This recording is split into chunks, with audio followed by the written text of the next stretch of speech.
Hey guys, it's Christina Cimorelli. Welcome to my second channel. You probably know me from my main channel, which is Cimorelli, which is the band I'm in with my sisters, but this is my second channel. And on this channel, I make videos about pregnancy, eventually motherhood, motivational, inspirational stuff, marriage, and life advice. So this video is what it's like getting pregnant again after a miscarriage. I'm just gonna jump right into it. I am pregnant right now. I'm in my second trimester, and I'm gonna tell you guys my experience about getting pregnant after my miscarriage, what I do to maintain the healthiest mindset that I can, and something that really helped me. So let's jump in. I miscarried my first pregnancy, which was back in 2019 in the fall, and it was at about 8 weeks. I'll put the story, I have videos about it, I'll put that in the description. And a month later I got my period for the first time after that, and I was on tour. I remember I went in a gas station bathroom and I saw that I got my period, and I just immediately just like burst into tears. I was just like, oh my gosh, I didn't expect that at all, to burst into tears like that.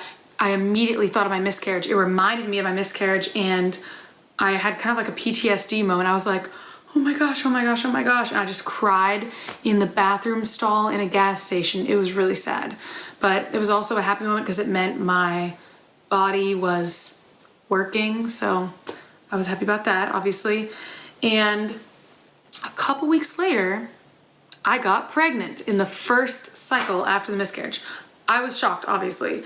So I'm gonna tell you some really big differences between being pregnant that second time and that first time, and why it was so different after I miscarried.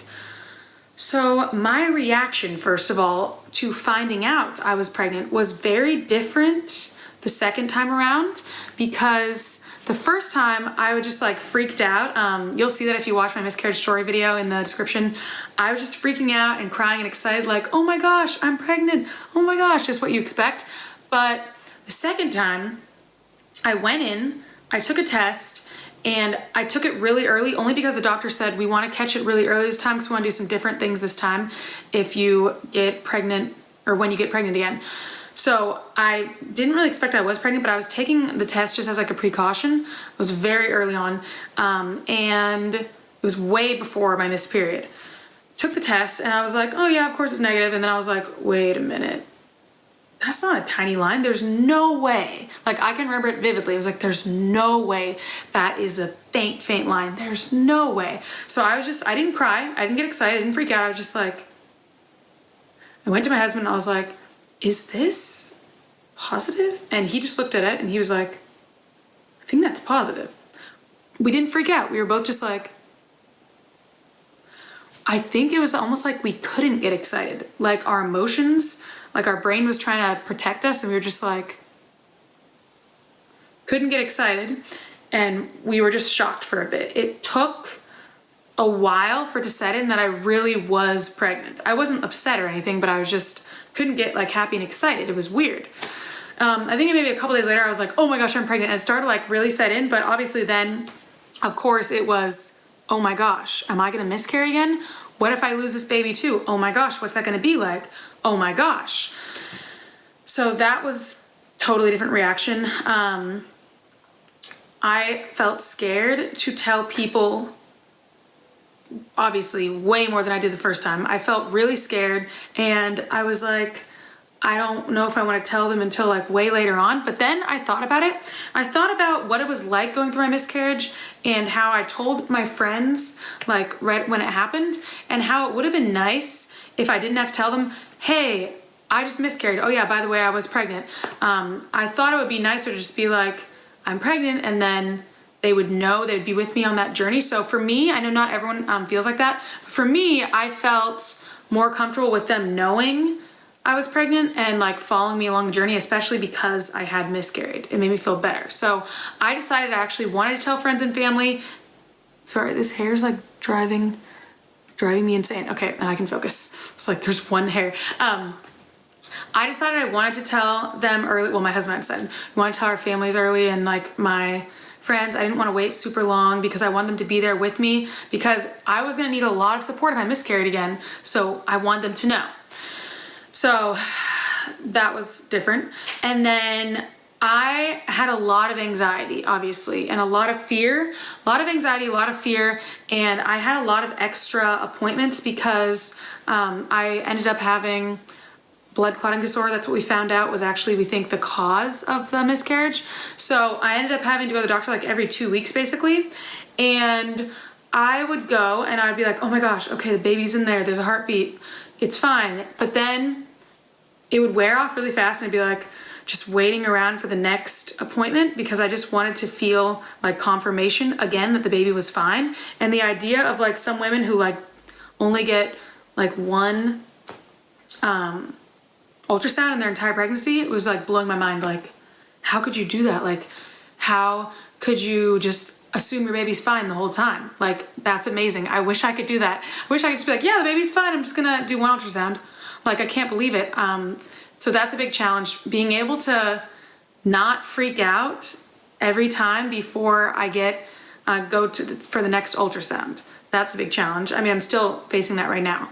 Like, I think when the baby starts, when I can really feel the baby move, I think it'll be a lot easier because then I'll be like, okay, I felt the baby move. Like, I know they're still moving around. Right now, I don't have much to go off of. And then it was definitely more challenging for me to feel like bonded with this baby than it was my first child, who, like I said, miscarried, went to heaven, never got to meet here on earth. But I felt pretty like close to my first one. I named him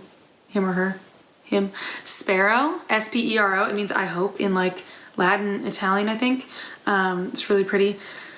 I felt really bonded and connected with her, but with this child,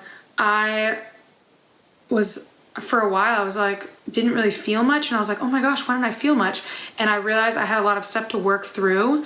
And I still am working through stuff, but I had to make more of a conscious effort to bond and feel close with this baby. So I'm like clutching my bump right now.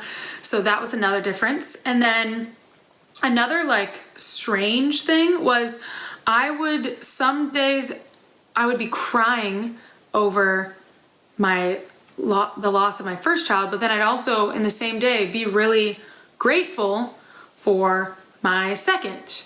So it was really weird grieving and then being so grateful and hopeful and excited all in, sometimes a couple hours in a day.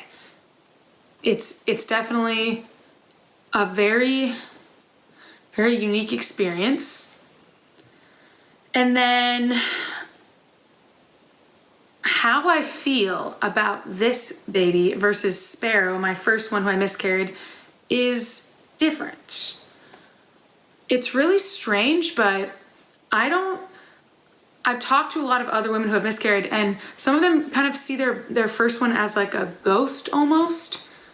Like, I don't know, it's hard to explain it. It's a weird thing, but I have really worked on the way that I see Sparrow, my first child. And I really see them as like, when I miscarried, like the body that I saw, like that wasn't actually my child, like that was their body, but like their soul in my religious beliefs, like they were in heaven, they still are there. Like I feel like I can still feel their spirit. So I don't feel like they just left. I don't feel like there's like this absence and it's just like emptiness. I didn't really feel like that. Although there obviously was an absence. It was different though. It was like an earthly absence, but like I still feel them. So I didn't feel like this, I don't know how to explain it. Hopefully you guys understand what I'm saying. So I still feel like there's that child and then here's this child. And it's like a different feeling, but it's kind of nice to feel like, oh, there's this child in heaven. It's kind of a nice feeling, even though obviously it's horribly sad. It is such a mix of emotions. I mean, you got to give yourself a break. You have miscarriage, you really got to give yourself a break. Like, don't beat yourself up. Don't think you have to feel X, Y, Z. You have to deal with it a certain way. Like, you get to feel whatever you want to feel. I mean, you don't choose what you feel. You get to feel it. You're allowed to feel anything and everything that comes to you. And some of it's going to be really negative, and sometimes you're going to have positive things. You're going to remember positive memories from the pregnancy. I feel positively towards that child, obviously, but some women, they're going to feel negatively when they think of their first, or not their first, of the child they miscarried. There are so many different ways that we could think about the child we lost, and there's not a right way. So you got to give yourself a break. And then scrolling down my list, the fear of miscarrying is always in the back of my mind a lot. So I do need to build myself up, which I'm going to tell you guys something in just a second that helped me a lot with that. I have to do a lot more like positive, like almost like affirmations to myself. And I really have to build myself up and talk to myself in a really encouraging way a lot, because there's a lot of negative things that pop into my head. So I really have to like combat them with a lot of positive and try to make it more positive than negative. That's something that I have to do really consciously. And then I'm going to tell you my takeaways, and I'm going to tell you what really helped me. So some of my takeaways from this whole experience were that I'm just going to celebrate the life of my child, no matter how long or short. The reason I say this is because after you miscarry, you can really question the next one, like, should I get excited? Am I allowed to get excited? What do I do? And I decided, you know what? I'm going to celebrate their life, period. I'm not going to give myself a rule like you can only celebrate their life if they make it to the second trimester, if they make it to the third trimester, if they're born healthy. That's the only way you can celebrate their life. I decided what would be best for me would be to make a rule that I get to celebrate their life, period, no matter how long or short it is. So I celebrate my first child's life, even though it was very, very short and it was only in my womb, and now they're in heaven, according to my religious beliefs. I feel like I always have to say that because everyone's so sensitive, but anyway, that is my rule for myself, and that's been really helpful. Another one is I'm allowed to get excited. I don't have to have a certain outcome to be happy or excited. I'm not gonna have a guarantee I'm gonna have a certain outcome anyway. Like, we don't know how long we have anyone in our life. We don't know how long anyone's lives are gonna last. So I'm allowed to be excited, even if there's a chance of loss, which there's always a chance of loss with, like I said, literally everyone in your life. So I am allowed to be excited. And then it is okay to be scared.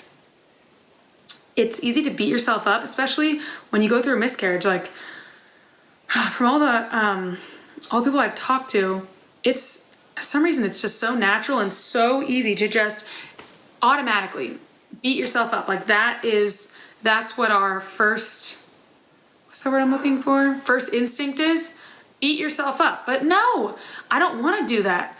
You know, I went through that with my therapist. We really worked in it, and I don't want to beat myself up. I want to allow myself to go through whatever I'm going through. So I want to say to myself, it's okay to be scared. When I get scared of losing this baby, or I get scared of feeling pain again like that, I say, it's okay. You're allowed to be scared. Of course you'd be scared. Why wouldn't you? You just went through something really horrible, something really hard, and also something really beautiful at the same time, because it was my first child. It was amazing, and it was terrifying, and it was tragic, and it was so sad, and it was devastating. But you know, it's a lot of things. It's okay to be scared, and I'm allowed to be scared. So now I'm going to tell you guys what really helped me. I saw this. I'm going to open this up and read to you.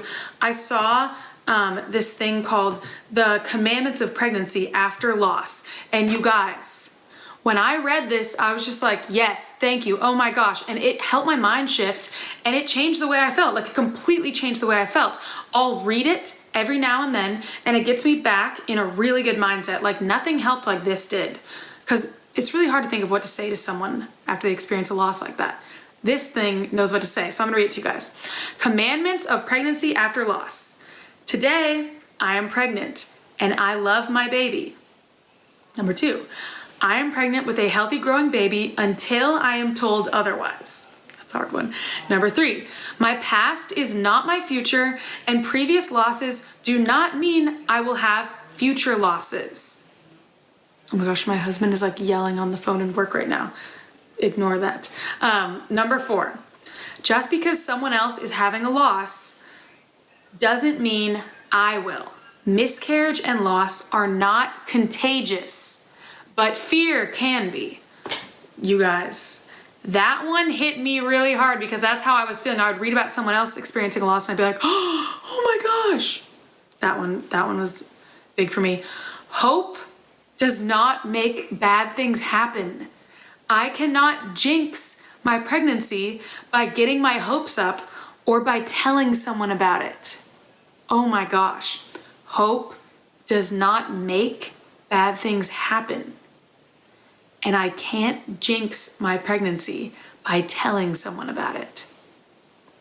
It sounds obvious when I read it, but if you've been through this, you know, like, oh my gosh, that's exactly how I felt. Only 2 more. 6, there is nothing I can change with worry. Worrying about something out of my control does not prevent it from happening. That's a big one. It really does feel like if I worry about this enough, I can prevent it from happening. It doesn't prevent anything. It just makes you stressed out. Like I said, it's okay to be scared, but to dwell on how much you're worried because you think it's gonna do something positive doesn't help you out. And the last one, if it happens again, God forbid, I know I can survive. And that is the truth. I've been through something so hard, so devastating, so challenging, and I know that I could survive it again because I did it. I did it, and I'm proud of myself for making it through and for doing the best that I could and for being gentle and kind with myself and for being okay with having to learn and, you know, sometimes fail at things and sometimes mess up and sometimes make mistakes. I'm proud of myself for how I've dealt with it. I mean, it wasn't perfect, but I'm proud of myself. You should be proud of yourself too if you've been through this as well. I mean, anyway, you should be proud of yourself. We're allowed to be proud of ourselves. So thank you guys for watching this video. Subscribe if you want to follow my entire pregnancy journey. I am gonna make a couple more videos about miscarriage. I wanna talk about like my mindset of how I dealt with my miscarriage, like in the moment and afterwards. A lot of it was from my therapist and things that she helped me come up with to like talk myself through. And guys, oh my gosh, so helpful, so life-changing in those moments. I'm gonna make a video about that. And I don't know if I'm gonna have another one, but if you have any ideas, feel free to comment them. All the videos I mentioned in this video are linked in the description, as well as my other social media like Instagram, Twitter, website, whatever it is. So you can also follow me on there. Thank you guys for watching, and I'll be back next week with another video. Also, actually, I was gonna throw in here, good luck to you if you're going through any of this stuff right now. I just wanna say, I am there with you, like I feel for you. You're a lot stronger than you think. I didn't realize I was this strong until I went through it. You are a lot stronger than you think, and honestly, like, I mean, I'm kind of speechless, like, I don't even know what to say. Like, if you go through this, good for you for making it through the other end and keeping your head up above water. I mean, good for you. And I am right there with you, and you're gonna make it. If you're still going right now, keep going. You are going to make it. I'll see you guys later. Goodbye.